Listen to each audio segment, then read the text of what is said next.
Now we welcome to the stage BYU coach Kalani Sitake. Coach, you'll start with an opening statement, and then we'll open it up for questions. All right, thank you for that. Appreciate cheerleaders and Cosmo being here as well. I just want to take this time into my statement to express my gratitude and appreciation to being here at Media Days. This is a lot of fun. Being an independent, wasn't able to experience this as a head coach, so this is my first time getting some pointers and some tips from Keaton Slovis. He's been through way more Media Days than I have, but I'm really looking forward to this opportunity to be here and speak in front of you.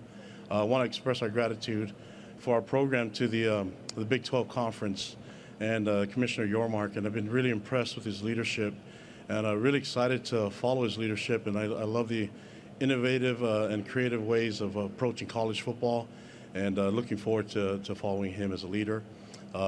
I've been able to meet and associate myself and connect with so many coaches in the Big 12 meetings and the Big 12 Conference, and meet the administrators from all the different institutions as well. And I can tell you I've been really impressed with all of them, and how kind they've been to myself and to our staff. And so I want to express my gratitude and appreciation to all of them, helping us through this transition as we get into the Big 12.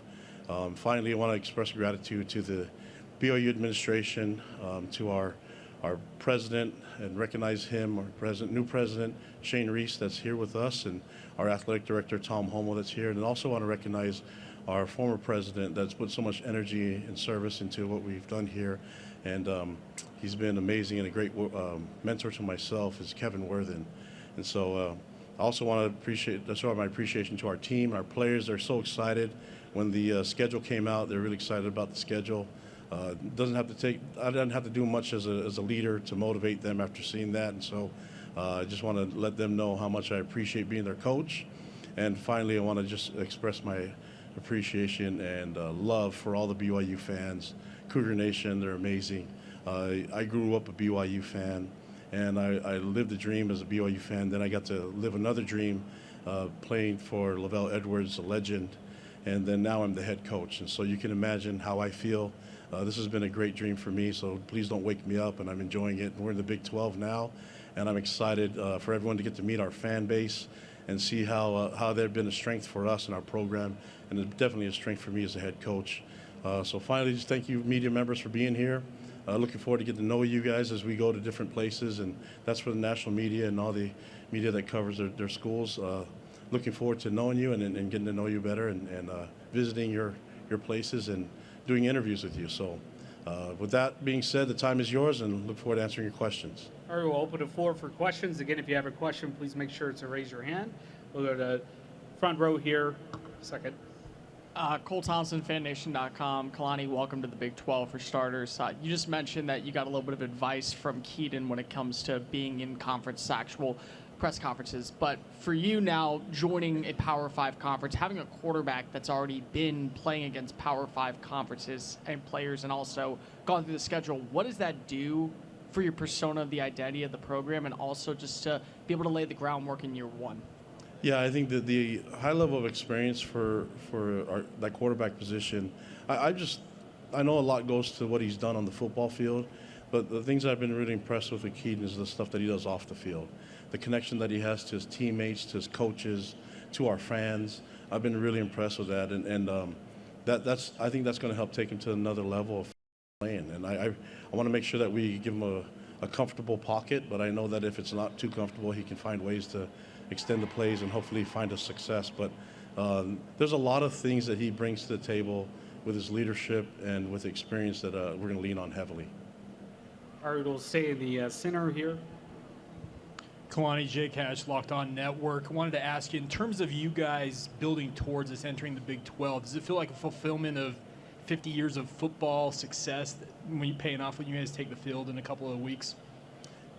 I mean, this is something that we've been dreaming of for a while, and I'm speaking as a fan, and so now that we've been given this platform, I'm excited for the opportunities that we have. But I'm also looking at the partners that are in this conference and watching the film, and there's great football here.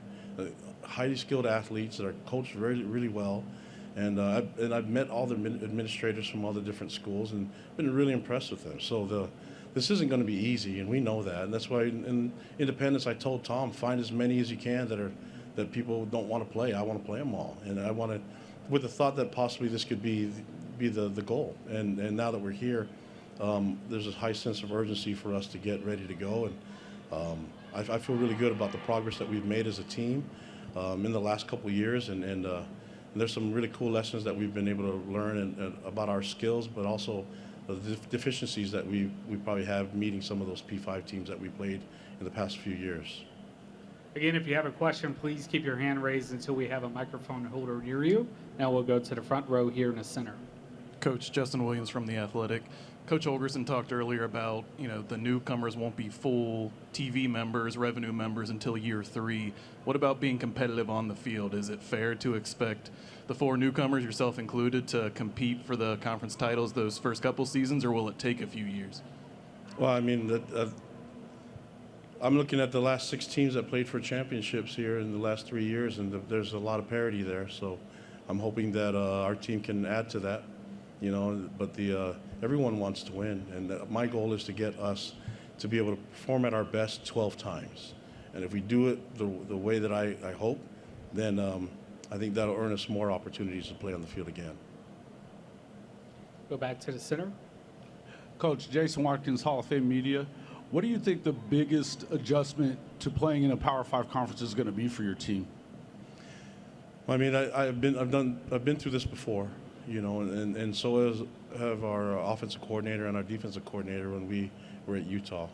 And so we went through that transition from a Mountain West Conference team to the Pac-12, and I've also seen other teams that have made the transition. Like you look at TCU and what they've done, So there's information and things that you can see that are out there that people that have done it before.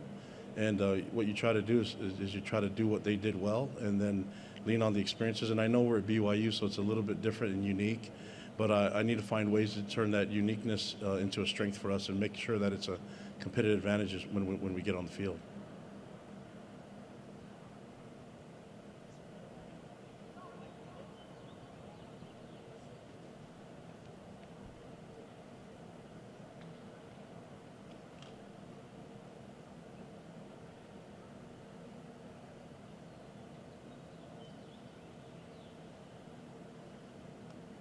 You guys heard all you need to hear?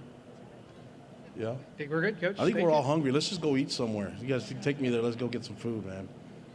But yeah, there's no more questions? Oh, sorry, I got one right here. It's because I'm hungry. We'll make this quick, Coach. No Colin worries. Wilson, Take your time. I'm Colin sorry. Wilson with the Action Network. Can you talk about the hiring of Jay Hill coming in from Weber, one of the best FCS defensive schools? What is it that we should expect from the BYU defense after everything that happened last year? Yeah, I've known Jay Hill for forever. We coached a decade together at Utah, and so myself and we speak the same language when it comes to defensive-minded football, and I really followed. I mean, he's my friend, so I've watched him in his career, and he's taken Weber State to becoming an FCS powerhouse, and then he's done it with a lot of different ways, developing his players and coaching them hard, but also loving them, and everything that he's about fits right in with what we're trying to get done in the culture of BYU. And I say that with a lot of appreciation for the staff that was there before as well. But I think he's going to be the guy that will be able to take our defense to where I think we can do it. It's not easy to make changes, and my responsibility is to the players first and also to our fans. And so anytime we need to make adjustments, I'm going to do that, especially if it's going to benefit our players. And I think the players are really excited about it and the change. And I'm excited to have Jay Hill there with me. He's also been a head coach before, so he knows some of the things that we go through as head coaches. So it's been a great resource for me to go to for advice and guidance. And then he happens to be on my staff. So I'm lucky to coach with these guys. Coach, we have another question, far left in the back. Hey, Coach. Ryan Chadwick with San Angelo Live. Again, welcome to the Big 12. This one pertains to recruiting. Do you think that joining a Power 5 conference, specifically the Big 12, just opens up new doors for you, maybe in the South that wasn't there before? I know Texas is a huge place to recruit. Do you think that gives you a leg up now in getting some players from places like Texas?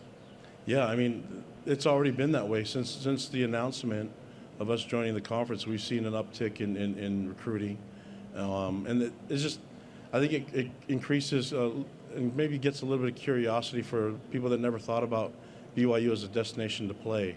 And so what they do is they look into it and they start to find out that, hey, they're aligned with what I'm aligned with, and the mission that we're a faith-based institution, so we're affiliated with the Church of Jesus Christ of Latter-day Saints, and a lot of people don't know much about the church or about our mission, but our football program is right in alignment with the mission of our church, and that's proclaiming our belief in Jesus Christ as our Savior, and there's a lot of people that fall in line with that, whether they're members of the church or not, and it's just opened the doors as far as widen our net a little bit in recruiting, and all it takes is a couple a year that you can get into, and we've seen that already happen in the transfer portal, but we've also seen it with the recruits that we've brought in that we've been able to talk to, and anytime that you can increase your net and get into more households and just be talked about, that'll work out. I think for us is make sure that the product on the field matches what kids want to play in, and the culture that I run in our program matches what they want to be a part of, and then away we go. We'll go to center right in the back. Hi, Coach. Ariel Schaefer, KLPK in Lubbock. You guys play in a beautiful environment, beautiful stadium. I just wanted to get your thoughts to you. Why is Provo so difficult to play in, and how excited are you to bring that environment to the Big 12? Well, I'm going to go back to the BYU fans. They're amazing. And I am one, so the energy and the excitement that they bring to the games, and I think it's a good experience for visiting teams as well. I mean, they give you ice cream before the fourth quarter, guys. I think everybody should do that, but they should probably extend it to the fans and not to the fans, but also to the coaches on the sideline. That'd be cool. That could be innovative, where I'm eating ice cream going into the fourth quarter. But it's a different experience, and the beauty matches the beauty from the fans matches what you're seeing in the landscape, the mountains and everything. And I love that our stadium's named after Lavelle Edwards. And that's my guy. He's a great leader, and a lot of what I do in our program is from him. And I know Sark can say the same thing.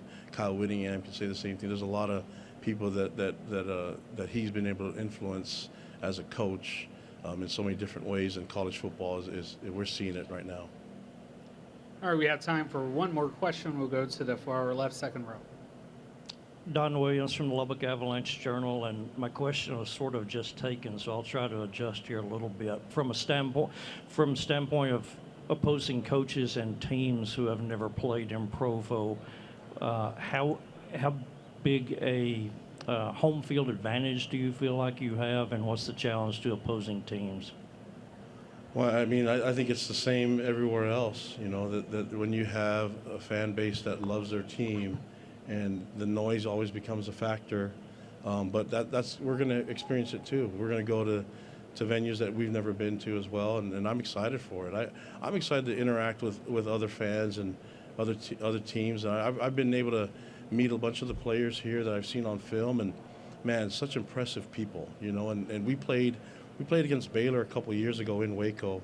That was a cool experience, and the interaction with the fans and our fans that were there had a great experience as well. And I'm hoping that people can see that Provo is a great destination. And, I hope it becomes an advantage for us and continues to be an advantage. But when you have fans that love their teams, it's going to be difficult to go into those stadiums and come out with a victory. But that's why college football is so exciting. We get to experience it and have the advantage at home, but then go on the road and feel a different type of environment.